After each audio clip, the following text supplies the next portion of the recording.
We're going to start today with some sad breaking news to report to you.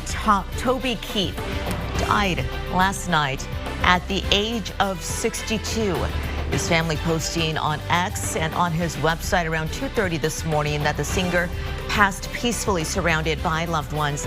They did not say the cause of death, but it comes after a more than year-long battle with stomach cancer. Austin police are investigating a body found in Lady Bird Lake. Around 1:30 yesterday afternoon, someone called 911 saying they saw a body in the water. It's in the area of the lake near Austin City Hall and the Buford Tower. Police did not release any more details about that person. Heads up, Barton Springs regulars starting next Thursday. Public parking on the north side of Barton Springs Pool will be closed, and William Barton Drive will be limited. This is due to the kickoff of the Barton Springs Bathhouse Rehabilitation Project. Work is not going to be completed until next year. How about some clear skies and warm days ahead this week here in Central Texas? We'll take it. Good morning, everyone. I'm Sally Hernandez. And I'm Tom Miller. This is why we suffer through those summers. It's for winter days like today. Exactly. This February weather, not bad. Not bad. Right? Not bad at all. Let me show you what's going on this morning because it is a cold start to the day. Our Whittlesey Landscape Supplies weather camera there in Round Rock. Not going to be anything in the way of rain, but we have light winds, clear skies, dry conditions, all the ingredients to see those temperatures run much colder this morning than what I was showing you yesterday at this time. We're talking 30s and 40s out west. Good morning, Marble Falls, 37 in your area, 48 Round Mountain, 41 Castell, 35 in Fredericksburg. Austin Metro looking at temperatures in those 30s and 40s here, 48 downtown, 39 in Round Rock, 43 Georgetown. Going the opposite direction, Wimberley is at 43, Driftwood 45. Eastern County is a mix of 30s and 40s here, LaGrange of 44. Rosenke 42, Lockhart 45, up north Thorndale coming into the upper 30s. Difference is a good 5 to 15 degrees colder over the last 24-hour readings, but the afternoon temperatures are going to rebound nicely. We go from those 30s and 40s this morning all the way up to 70 degrees this afternoon. Plenty of sunshine to help get us there, and the winds are going to stay nice and light on us. Coming up, this nice weather sticks around through midweek, but there will be some rain chances to finish up the work week. And heading into the weekend, that's actually going to be our best opportunity for rain over the next 6 to 7 days. Watching a West Coast storm inch closer to us, and that is expected to be our next weather maker here within the next 6 to 7 days. So got a lot to talk about on the other side of the 7-day. We'll talk a little bit more about what our temperatures look like today and tomorrow before we get to that rain coming up here in just a few minutes. Thank you, Kristen. Family and friends of a man murdered at the Austin Domain back in 2022 will confront the killer today in a courtroom. Gavin Roberts pleaded guilty yesterday to murder. That plea coming a day before his trial was set to start. He admitted to killing 34-year-old Justin Hayden inside an Austin apartment. Happened after the two went out celebrating on Halloween night. Roberts originally pleaded not guilty, but both sides reached a deal. Mr. Roberts has always wanted to take responsibility for what happened, and he's confessed, and he wanted to plead guilty, and we were able to reach a deal. So we were able to resolve the case without taking the family through a horrible ordeal. As part of that deal, Roberts has agreed to serve 50 years in prison. Using technology to save time and save money, the Austin Police Department wants to transition to a more virtual process when they book people into jail. And this could help get officers back out onto the streets more quickly. But critics worry about the impact of a necessary and thorough part of the judicial process. KXAN's Brianna Hollis talked with police and defense attorneys about this potential pilot program. So here's how this process would work. Instead of Austin police officers having to come downtown to the jail every time they arrested someone, they could instead take them to any APD location, fill out the forms remotely, and coordinate the initial hearing virtually. It would be a time-saving measure for us. Austin Police Association President Michael Bullock says the booking process can take up significant portions of officer shifts. Depending on what area of town they work, depending upon the time of day, this could take an officer out of service for 3, maybe 4 hours to go through the whole process. This new plan to handle things virtually came about as a way for APD to limit patrol officers' time at central booking in light of department staffing shortages. But some fear the efficiency comes at the cost of quality. I find the idea of a virtual magistration process concerning, bordering on alarming. Bradley Hargis, the executive director of the Capital Area Private Defender Service, worries this could hinder due process. You still are not providing as quality of a hearing as you might in person. Anytime someone is arrested, both from the defendant's perspective and from the community safety perspective, you want a judge to be as fully informed as possible. We have found a lot of efficiencies that can come about through these processes, and the world overall has adapted to this type of technology. Brianna Hollis, KXAN News. Critics want to know more about the ins and outs of this, and they say they want safeguards in place to ensure quality. APD says it's set to test out this new program with a mock trial in the next 3 weeks. From there, the parties involved will address any areas needing improvement and determine the next steps. As we go in depth here, the pandemic changed how the judicial system handles court cases. Prosecutors in Travis County relied on technology to keep the wheels of justice moving. The DA at the time told KXAN that bond setting procedures and plea hearings were the primary concerns. The hearings were held via Zoom and then posted on YouTube for the public to watch. Austin voters could soon have a say on how to address climate change, the new proposal that could ask you for more money to fight the problem. And that newly released and revealed national security supplemental bill, how we could see this affect our border if it passes.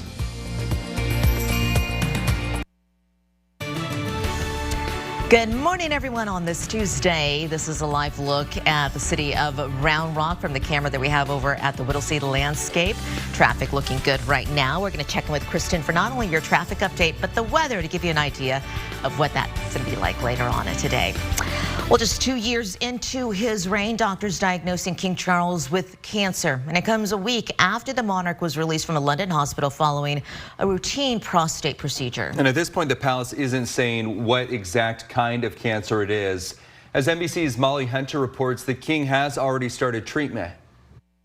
I'm NBC's Molly Hunter outside of Buckingham Palace. We learned late last night from Buckingham Palace in a statement that King Charles III, the 75-year-old monarch, has been diagnosed with a form of cancer. They are not saying what kind of cancer it is, only that after his recent hospital procedure for benign prostate enlargement, he was discharged last week for that.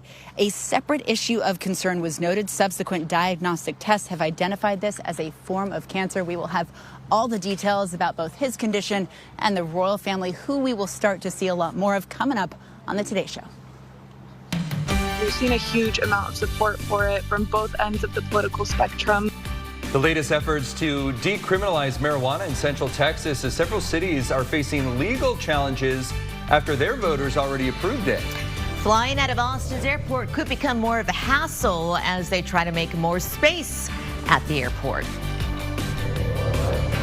Texas back at Moody trying to put together a Big 12 win streak and get to 500 in conference play. I've got more on that coming up.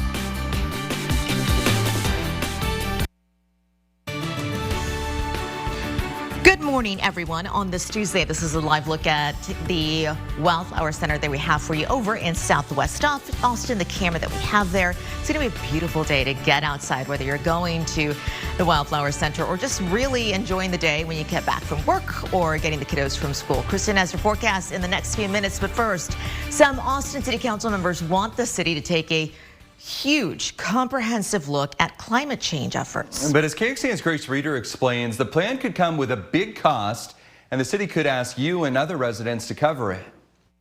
Intense summers, unprecedented winter storms, flooding.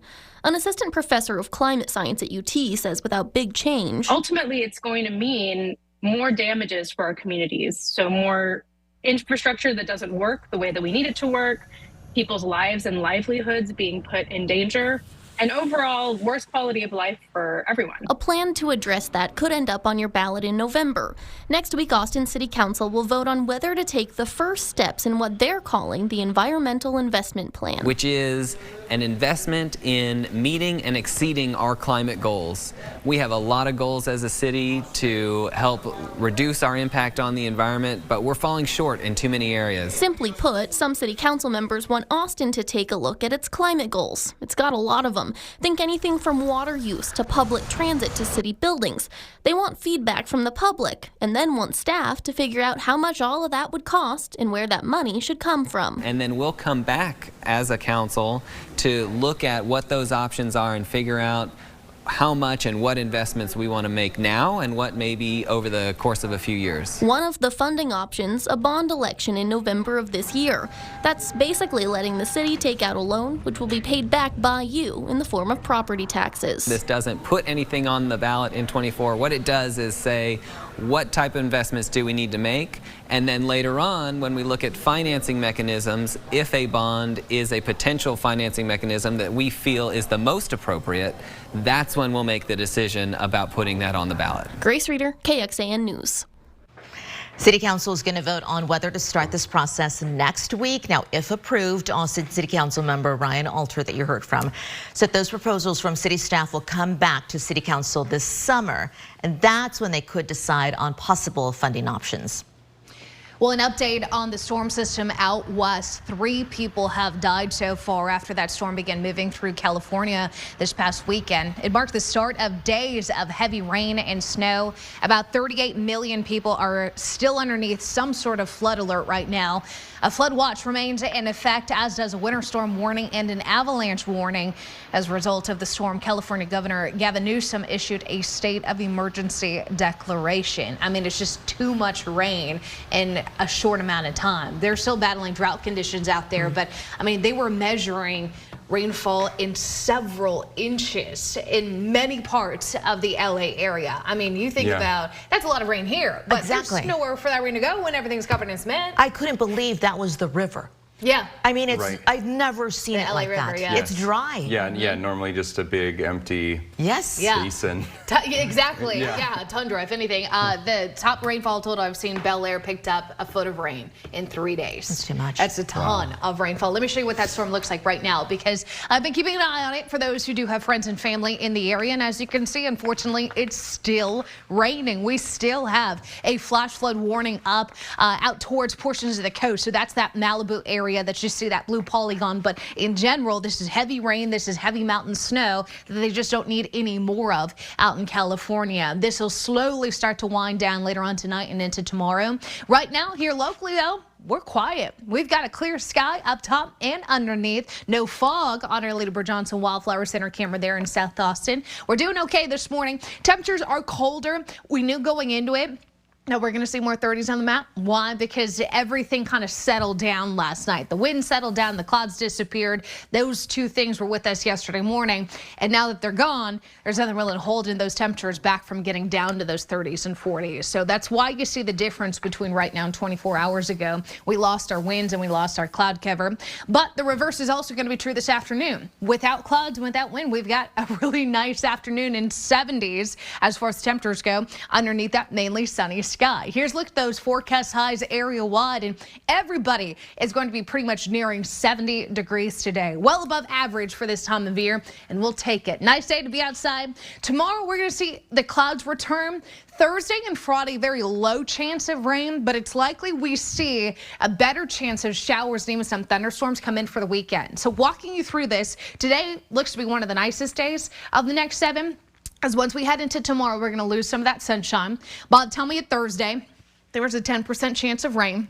Same kind of thing once we get into Friday, but Saturday into Sunday, you'll notice a little bit more coming our direction. It's going to be rain, not talking anything of the frozen variety. I think our friends up north in the South Plains region, parts of the Permian Basin, potentially see more of a wintry mix there, but our temperatures will be warm enough to keep everything that falls liquid. But you'll notice the rainfall potential really isn't that great. I mean, 1/10 of an inch to 1/4 of an inch between Thursday, Friday, Saturday, and Sunday. So as I told you yesterday, a lot of what we're seeing in the 7-day forecast is trending towards light rainfall intensity. No flooding signals, I should say, and severe weather, I should say, signals either. So 7-day forecast shows it looks active once we get into Friday, Saturday, and Sunday, but emphasizing this will mostly be light rain. In the meantime, temperatures will stay in the low 70s all the way up until that cold front gets in here. We're a little cooler Sunday, Monday, more wind to finish the weekend, and overnight lows only getting warmer. 40s tomorrow morning, but then we spend the rest of the 7-day waking up to 50s. Thanks, Kristen. The Federal Aviation Administration says most of the Boeing 737 MAX 9 planes have returned to service, but officials say they will continue to monitor the planes after new reports of loose bolts on 737 MAX 9s. In a letter sent to staff this week, Boeing's CEO wrote, a worker at its supplier discovered misdrilled holes in the body of about 50 undelivered planes. And that comes after the agency grounded all MAX 9s. It followed a door plug blowing off an Alaska Airlines plane mid-flight last month. The FAA says it is looking closely at Boeing's procedures and employee training. The changes that are in place right now are an enhanced oversight program at the Boeing Renton facility. They are in data collection. They are looking at all elements of the quality system, the process, the procedures, the employee training. And as we identify trends there or items that need to be corrected, we'll be moving forward with corrections there. The FAA says almost all of its inspections have been completed. 135 out of the 144 aircraft grounded have returned to service. Well, several cities have already voted to decriminalize marijuana here in Texas. A Central Texas nonprofit is hoping to do the same. This time it would be in Lockhart, and KXAN Sam Stark talked to that group pushing for the initiative.